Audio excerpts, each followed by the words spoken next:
In this tutorial we learn how neural networks are used for predicting well-log properties.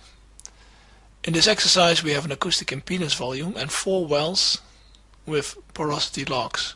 The random line in this rotating view goes through the 4 well tracks.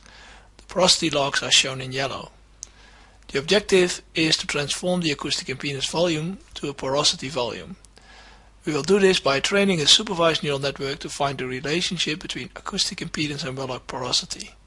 The examples for training the network are extracted along the well tracks. Note that the logs exhibit a clear trend with depth.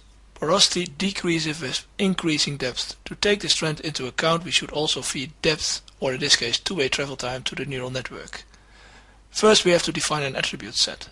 Open the attribute set window and observe that the set we have already defined consists of the reference time, this will take into account the depth trend, and the acoustic impedance values in a time gate from -12 to +12 milliseconds around each extraction point.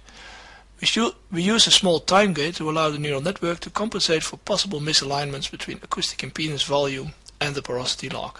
Now open the neural network module by pressing the corresponding icon and select the property prediction from well logs option. In the Create Neural Network window, observe that we select the defined attributes as input and the porosity log as target. We use all wells and we specify the interval of interest, in this case between the FS8 and FS4 markers.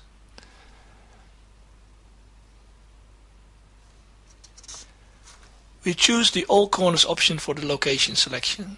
This increases our number of input examples by a factor 4. Each porosity value at a seismic sample position is now assigned to all 4 seismic grid positions around the well path. Finally, we specify a percentage for testing the neural network's performance during training. When we press OK, the examples are extracted along the well tracks and split into training and test sets. We can now examine and edit the data. Let's cross-plot porosity versus other input attributes. We click on the porosity column and then on the X icon. Next we click on acoustic impedance, -12 and Y. And finally we click on the crossplot icon. Now we press the left arrow icon to move the Y column 1 position. We repeat this until we have reached the reference time. It is clear that there is also a nice correlation between reference time and porosity, so it was a good decision to extract this so the neural network can account for the depth trend. We now have the option to balance the input set. In balancing, we create equal number of examples in each porosity class. This will help to find a relationship that is valid over the entire range of possible target values. In the training window we can track the neural network performance during training. The upper left graph shows the normalized RMS error for training and test datasets. These curves go down and at some points flatten off. This is when you can stop the training. Sometimes the blue curves start to rise again after prolonged training. This indicates overfitting. The network starts to recognize individuals from the training set and loses generalization capabilities. Training should be stopped when the blue curve is minimal. The lower graph shows the crossplot of neural network predicted porosities versus actual porosities. On the right, the neural network input attributes are shown. The colors indicate which nodes are most important. The red nodes are the ones that are most important. Now we have a trained neural network. We store it and we can apply it in the usual way to any element in the tree, or we can create an entire volume under Create Seismic Output.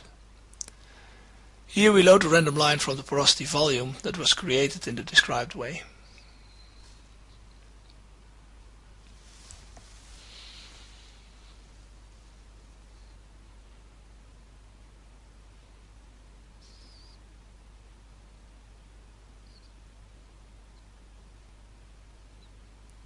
This concludes this tutorial on predicting well-log properties using neural networks.